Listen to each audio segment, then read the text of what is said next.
let me introduce myself. I am Miss Bianca Iyagunaya, your accredited competency assessor for today's assessment. So, may I call Miss Jenny Pacato, present. Mr. Sean Rodrigacio. Present.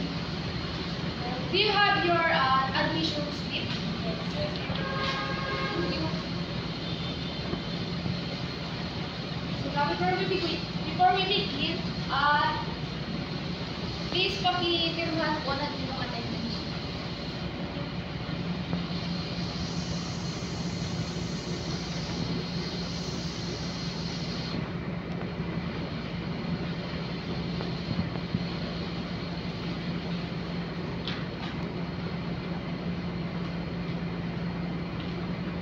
So ngayon naman, bibigyan ko kayo ng self-assessment guide para malaman kung na-take nyo na ba yung mga qualifications sa ating assessment.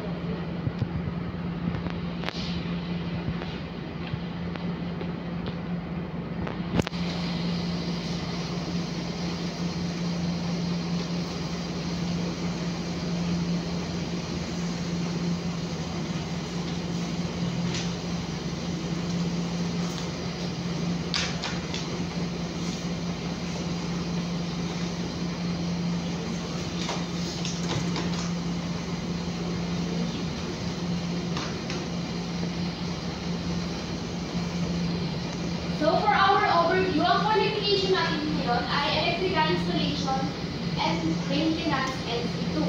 So meron tayong units of competency, which is yung basic, common, and core competency. Ang gagawin natin ngayon sa ating assessment ay core competency.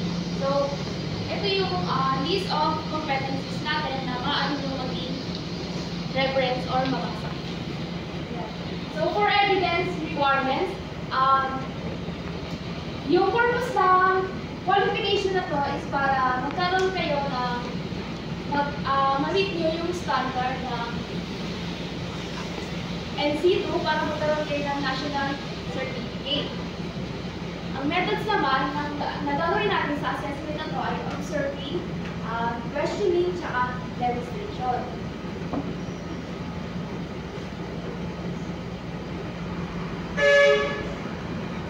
Once again, welcome to our Technical Education and Skills Development Authority. So, sa ating allowable adjustments, translating instructions or using oral explanation for candidates with limited language information. So, meron ba kayong concern sa ating language na ginagamit? Ano bang mas prefer nyo? English po ba or Tagalog? Okay, please learn ka. Ma'am, mas prefer ko Tagalog at malinaw yung staff.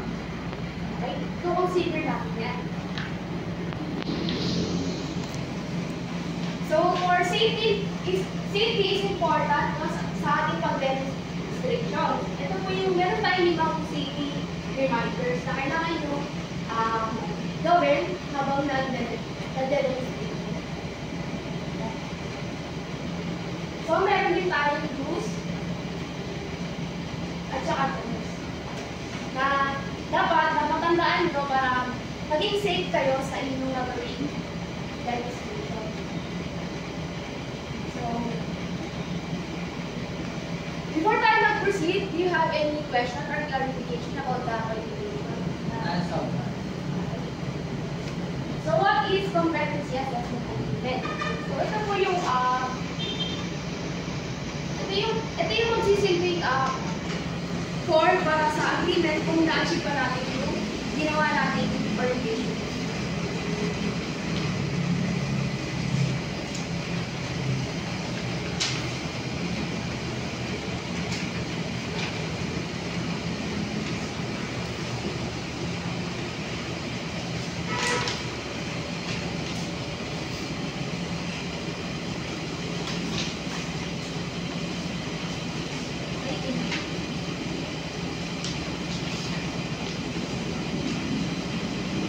So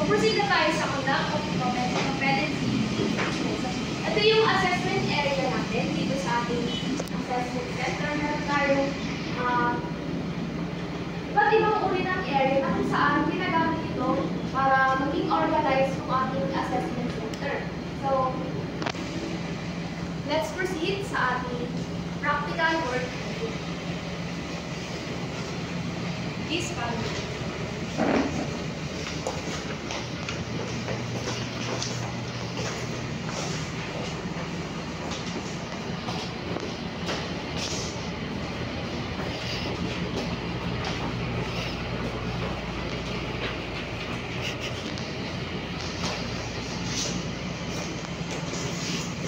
So, ang gagawin mo ngayon ay series and parallel. So, bibigyan ko kayo ng 10 minutes para may sagawa ang inyong demonstration. You will now begin.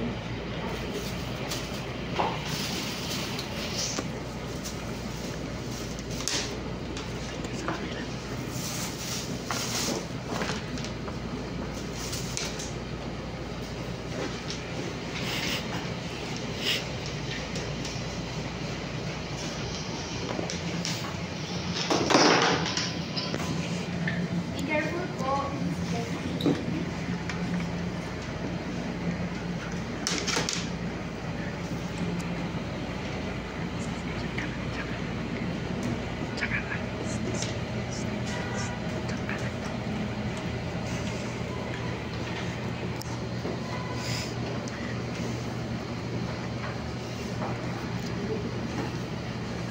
I'm done na.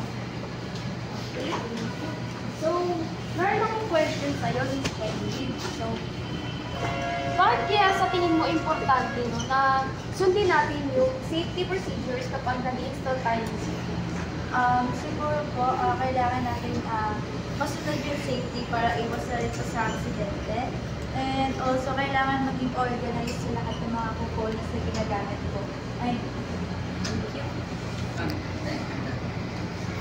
Meron akong tanong sa'yo, Mr. Casio. No?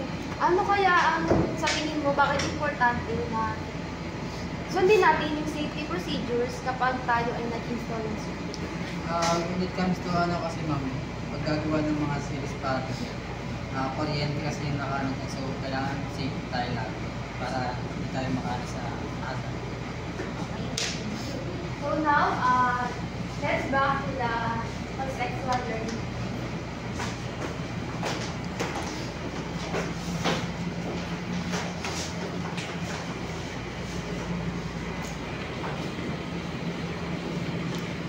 So now, i-discuss ko sa inyo or sabihin ko sa inyo yung test the rules of evidence. Meron tayong authentic, valid, current, tsaka consistent, recent, and sufficient. Dapat ito po yung mga ma-achieve natin na standards para maging qualified tayo sa assessment.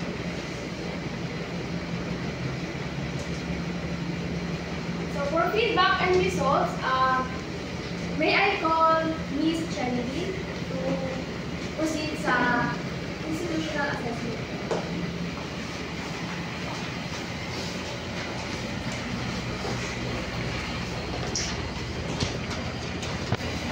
Miss Chenedy, kumusta ka naman? Okay.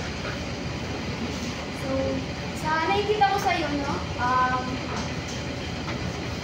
Since sa demonstration mo, nakita ko maayos yung iyong pag-demonstrate. So, you are congratulations. Moving now proceed sa contest namin.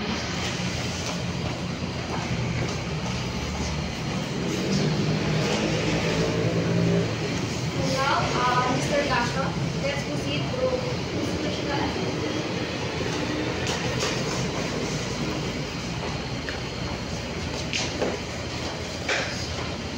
Mr. Casio, nakikita kong disinido ka sa inyong ginagawa at nakikita ko rin na nag-e-effort ka sa iyong demonstration.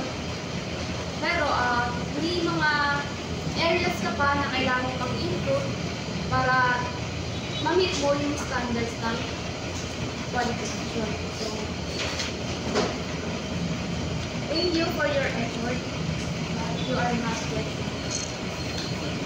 And for that, maaari ka namang makapag-reassessment ulit para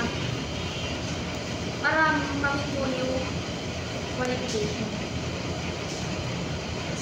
Yung last year.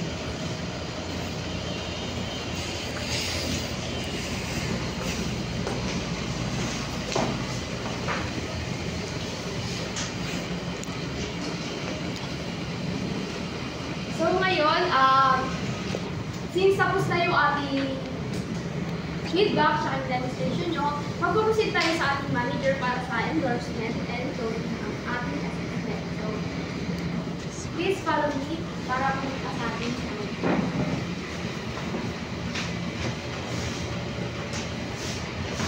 Thank you, Mr. Ron. This is my candidate. This is Mr. Cacho and Ms. Chenery pa. So, ito po yung kanilang text package na evidence para sa kanilang instruction. So, thank you. So, our endorsement. So, once again, congratulations, Mr. Cacho, Ms. Jenny Paata, and good job, Ms. Akamutan. Thank you, Mr. Ron. So, ngayon, candidates, let's proceed sa ating text order.